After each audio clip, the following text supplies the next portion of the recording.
السلام عليكم ورحمة الله وبركاته. جرجرتو قالي إلمان أرمو بكجرتا مرات نجين جكوك اللي زران إذن حاجة كبوجا برنودا غيزان كان أدان إذن درا مرمي اتكاد إذن فيديو تنجرا unit forward economics grade 12 macroeconomic policy instrument kajenneen kana jechuudha. Isarra dhaabne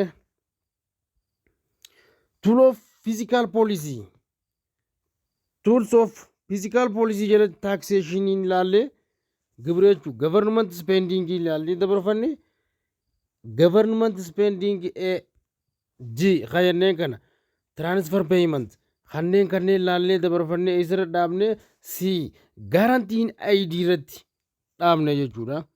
Guarantee in aid irratti dhaabbanne kana jechuun maali? Guarantee in aid kajenneen kun maali? Isa gama guarantee in aid jechuu gargaarsaatiin jechuudha. Gargaarsa kana jechuun reflect federal assistance of what state and local government kanneen jechuudha. Waan kanarraa kan bakka bu'u jechuu bar wanni kun waan biraa miti.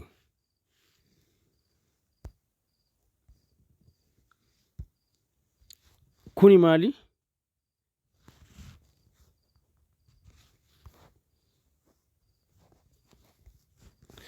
Kafaltii gaarantiin ayidii jechuudha. Gargaarsa barbaadu amma fakkeenyaaf reflect federal assistance jechuudha. Assistance qaama federaalawaa irraa to state and local government achirraa barbaadu jechuudha. Inni itti aanu maali?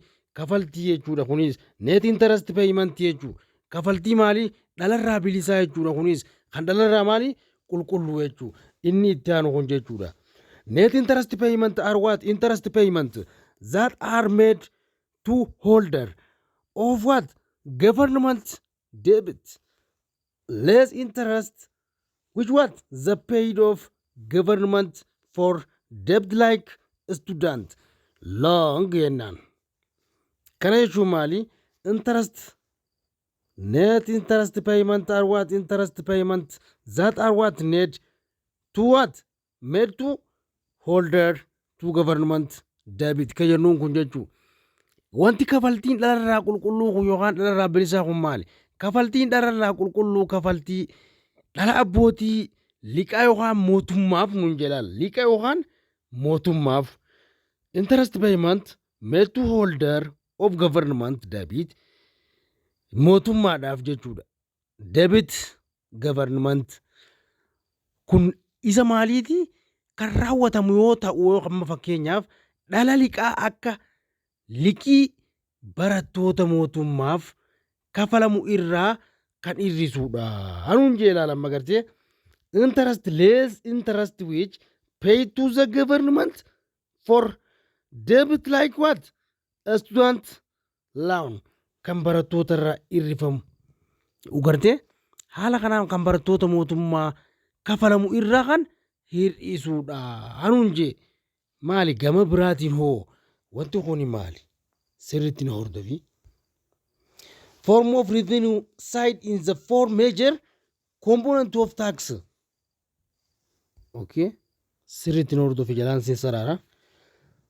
For revenue side for major component of tax revenue or what? Tax are following. Okay. Kana jechuun gama biraatiin nama fakkeenyaaf gama galiitiin jechuudha. Qaamoleen fakkeenyaaf gurguddoon afran galii gibiraa yookaanis lags yookaanis taaks kanneen armaan gadii jalatti kan ramadamanii isteepiidhaan adda baasee kaa'ee jira. Isiniif tuttuqaa sirriitti nu hordofaa. Isaanis maali? Personal tax inni tokkoffaan maali? Personal tax. Okay? Personal tax. Personal tax are what? Composed of what? Income tax and the property. The property tax and the property tax and what are major what source of total government revenue. Sirri dhageeffadhu. Kana jechuun maalimma fakkeenyaaf personal tax jechuun fakkeenyaaf gibira dhuunfaa jechuun waan biraatii miti. Gibira dhuunfaa kana jechuun gibira galii fi gibira qabeenya irraa kan ijaarame yoo ta'u maddi galii kanaa walumaa galatti maali? Mootummaa guddaadha. Inni guddaan maali? Maddi isa kanaa inni biraa guddaan maali?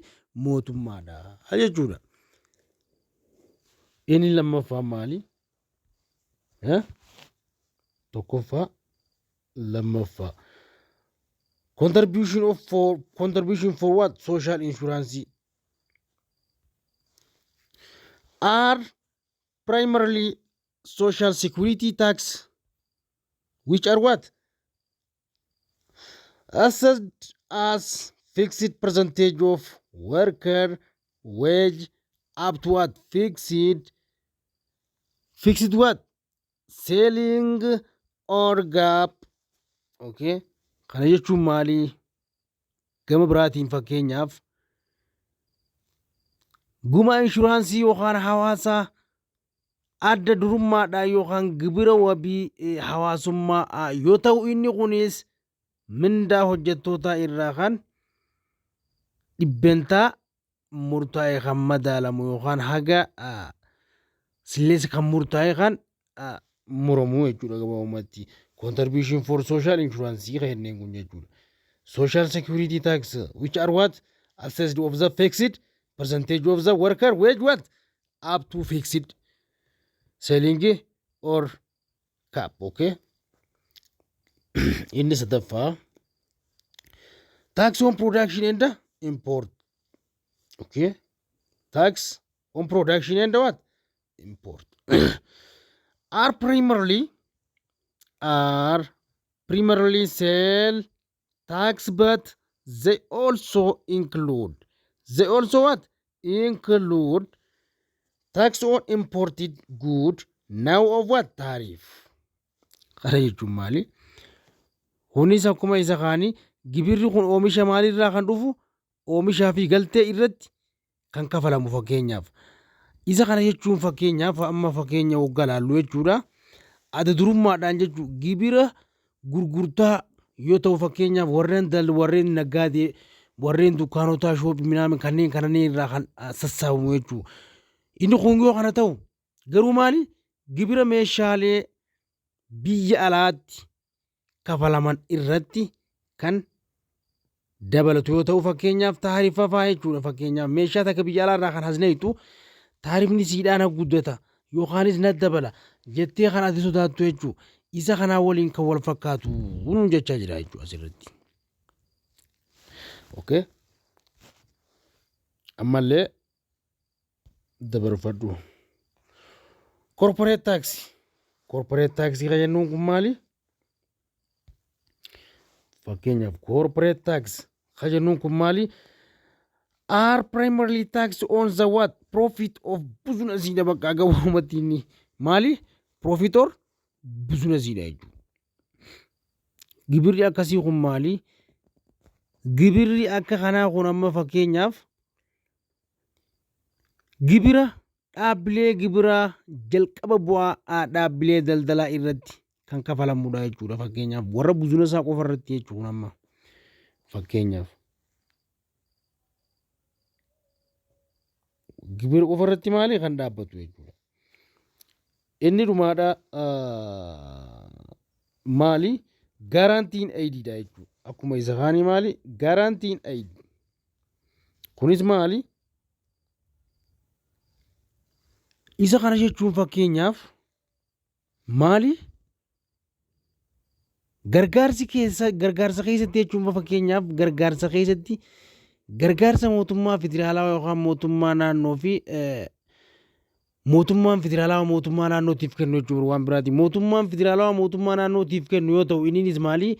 Galii yeroo isaa murtaa'etti mootummaan federaalaa baasii godhee mootummaa naannootiif kan addaan qoqqoodu san jechuudha. Kan addaan qoqqoodu san.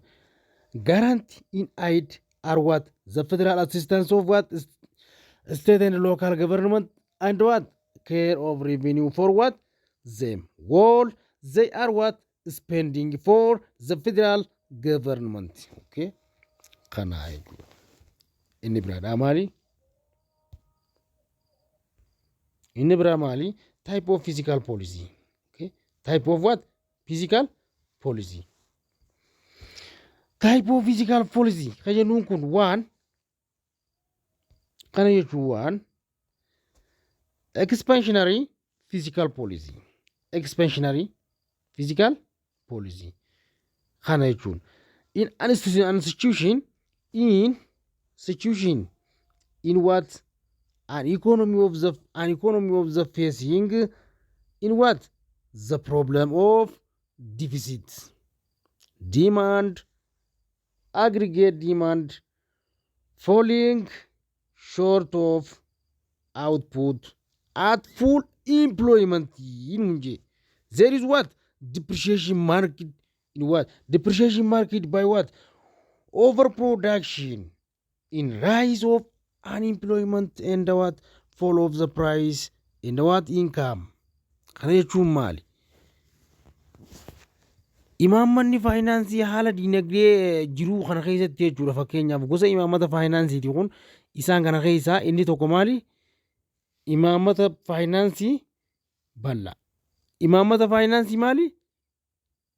Bal'ina haa qabu jechuu yookaan bal'aa kan hinneessan jechuu. Haala dinagdee kana keessatti jechuu. Dinagdeen tokko rakkoo fedhii yookaanis hanqina jechuunis kan maal jechuu?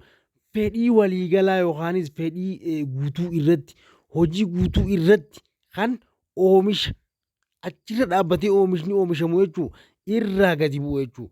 Inni kunoo kan mudatu yookaan kan dhufu keessatti oomisha kana keessatti gadi bu'insi gar malee oomisha kana keessatti yookaan dhufu ta'e jechuu. Ammallee hojii dhabdummaan dabaluu biyya takka keessatti jechuu gatii fi galiin gadi bu'uun isaatti yookaan ammallee isa akkasii kana keessatti itti mallatteeffamee ni jira. Inni sun maali? Fedhii waliigalaa kan jenneen san jechuudha. Haalli akka kanaa kun maali? Fedhii waliigalaa san irratti kan dhaabbatee nuun jechaa jira jechuudha. Okay, dabarfadhu. Inni kun maali? Karaa biraatiin jechuudha. The major instrument for expansionary physical financial policy. Maal qaba? Wanta meejarii ta'e takka ni qaba jechuudha. Eenyunni inni amma dubbanne kun physical policy kana keessatti inni tokkoffaan maali? Dabarfannee ilaallaa jechuudha.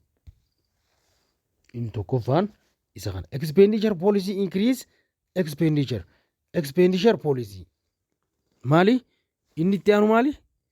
Expenditure policy. Hoottu na jedha.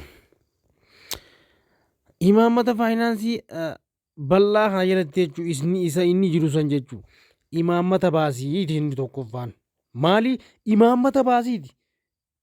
Increase expenditure jechuun waan biraami expenditure imaammata poolisii imaammata baasii imaammata yookaan akka laffeetti kajuu dandeessa. Imaammata baasiiti kan jenneen inni kun jechuudha. Expenditure policy jechuun imaammata baasiiti. Increase expenditure baasii humnaa olii akkamitti yeroo baasu jechuudha. An objective of what expenditure policy should be what? To pump more money into the system in order to but the boost of demand. Okay. Boost of what? Demand. Kana jechuun amma fakkeenyaaf kaayyoon imaammata baasii fedhii guddisuu kun jechuudha. Maallaqa dabalataa gara maalitti? Gara sirnichaatti yookaan sirnicha paampiitti gochuu ta'u akka qabu fa'aa kan nu ibsu jechuudha. Karaa diimaandiitti. Ammallee during the period of deficit yookaan defense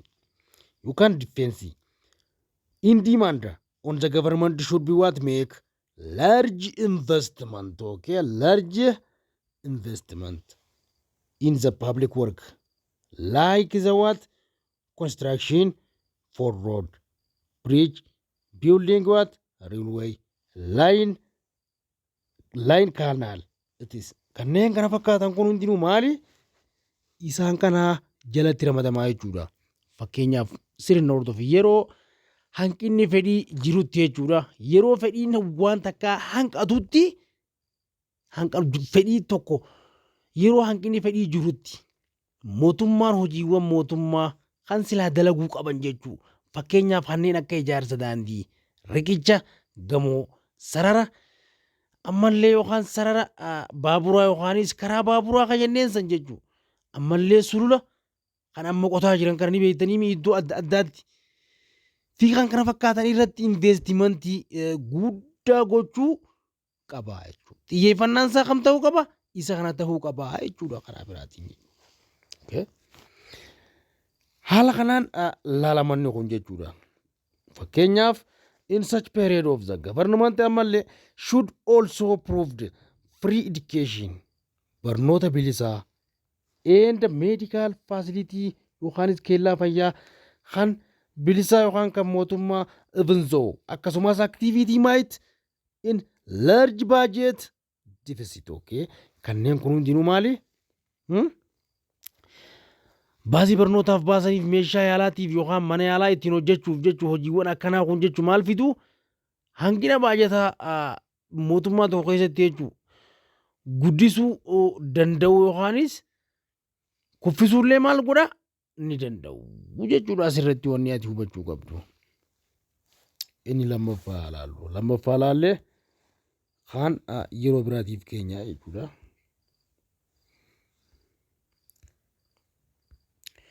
Inni lammaffaadhaa maali? Revenue policy or reduce tax rate. Kan jenneen kana jechuudha. Waluma fakkaataadha. Maal kana jechuun maal jechuudha? Revenue policy kan jenneen bar kuni wanta imaammata gatiiti bar kuni imaammata galiiti bar kunis imaammata galii yookaan taaksii hir'isuu bar waan biraami. Taaksii yookaan gibira gabbuusuu jechuudha. Taaksii fi reetii dhalaas gabbuusuu jechuudha waan biraamiti. Kana jechuun maali? Amma fakkeenyaaf tax on the personal income and tax on what? Expenditure on the building. Kana jechuun amma asirratti maal ibsa? Imaammata baasii kan jenneen kun jechuudha. Kaayyoon imaammata baasii kanaaf fedhii guddisuuf maallaqa dabalataa gara sirnichaatti yookaan dabarsuu jenne kun amma kareefu. Kun ammoo imaammatni galii kun jechuudha. Kun amma imaammata galiiti. Kareefu imaammata baasiitiimi. Kun amma imaammata galiiti. Reduce tax rate hir'isuudha kun amma. Gibirri galii kun amma dhuunfaan yookaanis gibirri baasii ammoo maali? Gamoorraa kan kafalamu irratti maali? Kan kafalamu jechuudha. Sorry. Haala kanaan kalaalamu jechuudha. Kan gamoorraa kafalamu. Ammallee maali? If possible. Tax on what? Lower income. Lower income group. Lower income group should be what? Abolished in order to what? Increase the disposable income. For what? Spending jechuudha. Kanuma warwaan biraami. Kuni amma akka laalametti jechuudha. Yoo danda'ame jechuun fakkeenyaaf galii baasiidhaaf oolu guddisuuf gareewwan galii gadi aanaa qaban irratti gibirri kafalamummaas haqamuu akka qabu wanta irratti murteessanii jechuudha waan biraa miti. Akkasumas kana malees amma fakkeenyaaf jechuudha. In addition, subsidy old age, the pension of what? Unemployment, allowance, guarantee of interest, free loan. Kayanneen san jechuun expend so as to increase aggregate demand in what? The economy. Isuma kana jechuun waan biraa miti. Kunneen jechuudha deeggarsa liqii fakkeenyaaf jechuudha. Kana malees deeggarsa sooramaa fakkeenyaaf deeggarsa sooramaa yookaan nama dulloomaaf kafalamu sanni beektan nama guddoodhaaf deeggarsa hojii ammaas hojii dhabdummaadhaaf godhamu fakkeenyaaf warra hojii hin qabneef jechuun waan kafalan hin qaban kaayarri kun deeggarsa liqii jechuun ammaas dhala irraa bilisa ta'e fedhii waliigalaa diinagdee keessatti akka dabalu yookaanis bal'ataa akka deemu moodeelii wanta kanaa fudhachiisuu qabu jechuudha. Fakkeenyaaf jarri kun waan kafur waan hin qabneef jechuu isaan kanaaf ilaalcha akka godhamu kan nu ibsuu danda'u jechuudha waan biraa miti. Haala kanaan laaluu dandeessu. Barnoonni keenya har'aas asumaan raawwatama. Gizee biraa barnoota itti aanu isuma kana kan irraa cite qabadhee isinii dhiyaadha. Kanaaf ani waliin turtii gaarii na qabadhaan isiniin jaalaa, like, share, subscribe, comment godhaa eegala. Barnoota keessanii waliin turtii